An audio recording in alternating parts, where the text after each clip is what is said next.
las empleadas domésticas puedan igualar sus derechos laborales al de el resto de los trabajadores. Vamos a compartir un informe y enseguida profundizamos con una entrevista.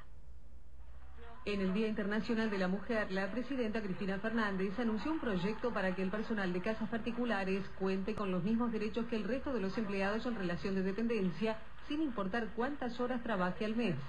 Contar con obra social, aportes jubilatorios y licencias por embarazo y enfermedad son solo algunas de las exigencias que se plantean y que beneficiarán a unas 800.000 personas, en su mayoría mujeres no registradas por sus empleadores. Pese al profundo sentido de justicia del proyecto, hay quienes ponen en duda su eficacia y se preguntan si es acertado extender a una familia normas que fueron diseñadas para las empresas. Por lo pronto, la iniciativa ya se analiza en la Comisión de Legislación Laboral de Diputados y su titular, Héctor Recalde, prometió darle prioridad al debate.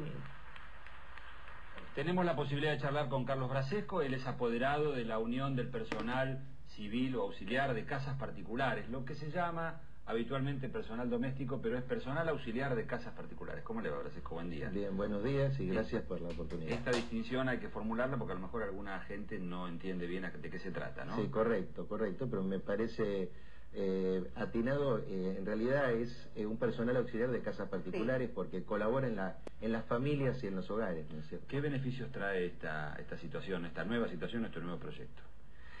Indudablemente el beneficio central es la equiparación del trabajador doméstico al resto de los trabajadores dependientes. Realmente lo cual es increíble que estemos en el 2010 y que esta sea una realidad todavía en nuestro país, digamos, que haya un grupo de trabajadores en particular que tenga condiciones distintas, como las tuvo hasta el 2008 el peón rural también. Exactamente, o sea, que nos estemos rigiendo por un decreto del año 1956, sí, realmente es algo que no se entiende mucho. Un decreto de la dictadura también.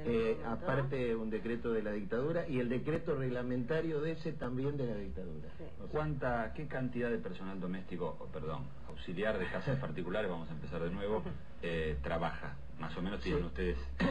La estimación nuestra y oficial es que en el país hay alrededor de entre 1 millón y 1.100.000 trabajadores domésticos, de los cuales alrededor del 20% más o menos es el que está en blanco, y el resto está todo marginal en negro. Claro. Si tuviéramos que describir esto, la situación hoy del empleo en casas particulares, ¿cuáles serían las características centrales de lo que está pasando hoy para pasar después a lo que mejoraría con el proyecto? Digamos, ¿qué es lo más preocupante? ¿Qué es lo más emergente de lo que está pasando? Y lo preocupante hoy indudablemente es que hay mucha informalidad y realmente hay, por ejemplo, contratación exprofeso de gente que no tiene documento, que no tiene posibilidad de sacar el CUIL, por ejemplo, y consecuentemente es un poco rehén de la persona que lo contrata. Y el argumento es: yo no puedo blanquear a esta persona porque no tiene documento. El argumento es ese. Otro de los argumentos es, por ejemplo, el tema del recibo de sueldo. El recibo de sueldo que se da hoy es totalmente, por decirlo así, un papelito, sí, es decir, claro, cuando lo dan y cuando dan duplicado. Consecuentemente esa persona no puede tener derecho a sacar un préstamo, un crédito para poder obtener un electrodoméstico, por ejemplo, porque no tiene un recibo. Sí. Vamos a compartir la palabra de dirigentes sindicales del gremio y enseguida seguimos nosotros charlando. La lucha viene siendo de muchos años, pero yo creo que con Cristina conseguimos muchas cosas que no conseguíamos antes. Nos abrió la puerta, porque antes no teníamos nada. No tenía nada la chica, ni yo, que trabajaba en negro, no sabía lo que era un beneficio de nada. Y ahora sí, la verdad la presidenta está muy con eso, yo estoy muy orgullosa porque nos dio un valor a nosotros ahí, para las mujeres. Nos valorizó mucho en eso, ¿vio? Que cosa que antes no conseguíamos. Nos cerraban la puerta, ahora no. Ella valorizó lo que es la trabajadora de casas particulares. Entonces, muy bueno para nosotros eso. Estamos muy conformes. A pesar del impulso que dio el gobierno, del impulso que dio el sindicato, del impulso que dio la FIT y la obra social, no hubo hubo un blanqueo, pero no lo suficiente como para llegar a decir que hoy tenemos un blanco de 70%, cosa que no es real. No es real, tenemos un 20%, 25% en blanco nada más. Carlos, y el primer testimonio que veíamos de Lorenza Benítez, nos decías un dato realmente para resaltar. Sí, el testimonio de la secretaria general del gremio, que es un vivo ejemplo de esa situación. Trabajó casi 40 años en negro. En la misma casa.